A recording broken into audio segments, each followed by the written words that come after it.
쏠쏠TV. 안녕하십니까, 쏠쏠TV 구독자 여러분. 억대음봉 판매형의 영업기술 김성기 작가입니다. 지난번에 제가 한번 언급해드렸던 첫 번째 시간이었던 영업을 하는 이유에 대해서 말씀을 드렸고요. 지금 두 번째는 영업은 쉽다입니다. 많은 분들이 영업을 하면서 영업이 어렵다는 얘기들을 굉장히 많이 하세요. 그런데 왜 어려울까요? 근데 저는 왜 쉽다고 이야기할까요? 그것을 아셔야 되는 거예요. 영업은 정말 쉬운데 영업을 어렵게 하기 때문에 영업이 어려운 거예요. 옛날에 여러분들도 수학여행도 갔고 그리고 뭐 패키지 여행도 가봤을 거예요. 그러면 여러분들은 그냥 그 신청만 하면 너무 쉽게 여행을 다녀온 거예요. 예를 들어서 밥 먹어라, 여기 가자, 사진 찍자. 그럼 너무 쉽게 그냥 여행을 갔다 온 겁니다. 그런데 사춘기가 지나면서 어떻게 되냐면 선생님 말을 잘 안 듣죠. 이렇게 하라고 했는데 꼭 다르게 하는 애들이 있어요. 사고치고. 그러면서 성인이 되는 거예요. 성인이 되면 점점 머리가 커지는 거잖아요. 그러다 보니까 생각이 많아집니다. 영업도 마찬가지예요. 직접 자영업을 하는 분도 계시지만 지금 구독자 중에서는 대부분이 그래도 현재 어떤 회사에 소속이 돼서 영업을 하시는 분들이 대다수이기 때문에 거기에 좀 포커스를 맞춰서 말씀을 드릴게요. 회사마다 그 회사의 노하우들이라는 게 다 있습니다. 그리고 그 회사에 가면 영업은 이렇게 해라 저렇게 해라 얘기를 해줘요. 딱 그렇게만 하면 됩니다. 제가 처음에 대학교 4학년 2학기 때 LG 자판기라는 곳에 갔어요. 거기에서 하는 일은 자판기를 파는 겁니다. 커피 자판기, 음료 자판기. 거기서는 어떤 노하우를 알려주냐? 첫 번째, 상품에 대해서 공부해라. 제가 자판기를 공부해보니까 뭐 하루면 공부 다 끝났어요.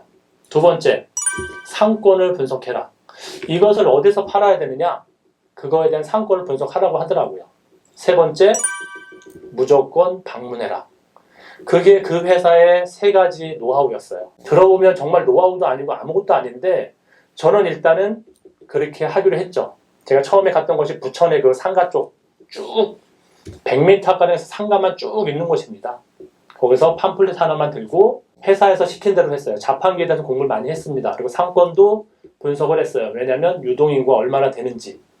그래서 지금 내 자리부터 저기 한 1km 건방까지 가가호호 다 들어갔습니다. 그러다 보니까 이 집 들어가면 거절당하고 거절당하고 거절당하고 그런 일들이 굉장히 많죠. 그런데 10군데 중에 한 군데는 그 대표들이 뭐 사장님들이 심심한지 앉아서 얘기하는 분들도 계세요. 그리고 50군데 중에 한 군데는 계약을 좀 하게 됩니다. 저만의 데이터가 되는 거죠. 그러면 솔직히 자판기 하나 팔면 한 달에 3-4대만 팔아도 먹고 사는데 문제가 없습니다. 그러면 제가 50군데 가면 1개를 팔았기 때문에 100군데 가면 2개를 팔 수가 있어요. 일주일에 1대 파는 건 어렵지 않습니다. 제가 어떤 생각을 넣은 것도 없습니다. 회사에서 시키는 대로만 한 거예요. 그리고 제가 거기서 판매왕이 된 다음에 옮겼을 때 세콤이라는 무인 경비회사에 들어갔습니다. 거기에서도 노하우 3가지를 딱 알려주더라고요. 첫 번째, 상품을 공부해라. 두 번째, 상권을 분석해라. 세 번째, 무조건 방문해라. 뭐 다 똑같아요, 영업이라는 것이. 참 희한한 일이죠. 그런데 그 똑같은 방법을 사람들은 제각기 한다는 얘기예요. 영업을 제대로 하지도 못하면서 나는 한번 이렇게 해볼까? 저렇게 해볼까? 혼자서 공부하고 자료 만들고 하는 분들이 굉장히 많이 있습니다. 그렇게 하면 안 된다는 거예요. 그냥 회사의 노하우는 10년, 20년, 30년 쌓여온 그 노하우라는 거죠. 그대로 하는 거예요. 저 역시도 압구정, 신사동, 청담동 그쪽을 맡아서 했는데 누군가는 상권이 좋다 얘기했겠지만 오히려 상권이 좋지 않습니다. 왜냐하면 세콤이라는 부분들은 보안유지이기 때문에 잘 사는 데는 이미 다 달려있는 거죠. 제가 갈 곳이 없는 거예요. 그렇지만 회사에서는 가가호 다 들어가 봐라. 달려있어도. 전 그거 믿고 그냥 갔습니다.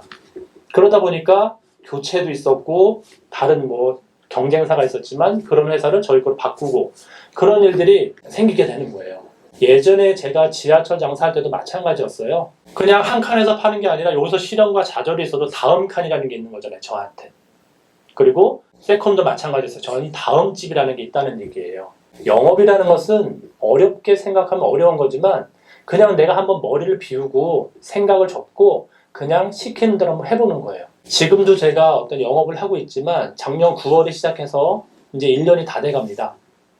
나름 제가 한국 영업 세일즈 코칭 협회도 하고 있고 컨설팅도 하고 있고 영업에 대해서 책도 썼고 나름 영업에 대한 노하우를 정말 많이 갖고 있다고 생각을 하지만 저는 제 색깔을 내진 않았어요. 지금까지도 회사에서 시키는 그대로 지금 하고 있습니다. 그래서 저는 3개월 만에 다 월 1,000만 원 이상 벌고 있고 지금 현재는 억대 연봉으로 가고 있죠.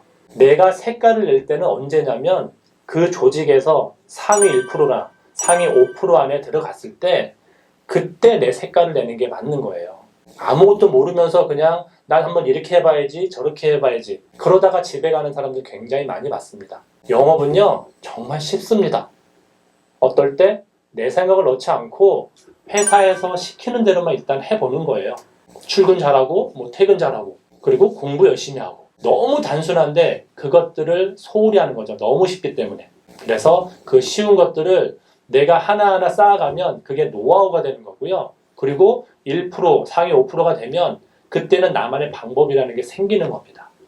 그때 내 방법을 해서 좀 단계적으로 올라가는 그런 방향으로 가는 것이 가장 좋은 영업의 방법입니다. 여러분들도 영업에 대해서 두려움이나 그런 거 가질 필요는 없습니다. 그냥 회사에서 시키는 대로 그대로만 하면 어느 정도 억대 연봉이라는 자리는 금방 갈 수 있습니다. 아주 쉬운 자리예요. 그렇기 때문에 내가 원하는 그 자리에 가려면 일단은 회사의 노하우를 그대로 실천해서 거기에서 나만의 방법을 만들어 나가는 것이 가장 좋습니다. 자, 한번 따라해보세요. 영업은 쉽다. 영업은 쉽다. 다시 한번 마지막으로 영업은 쉽다.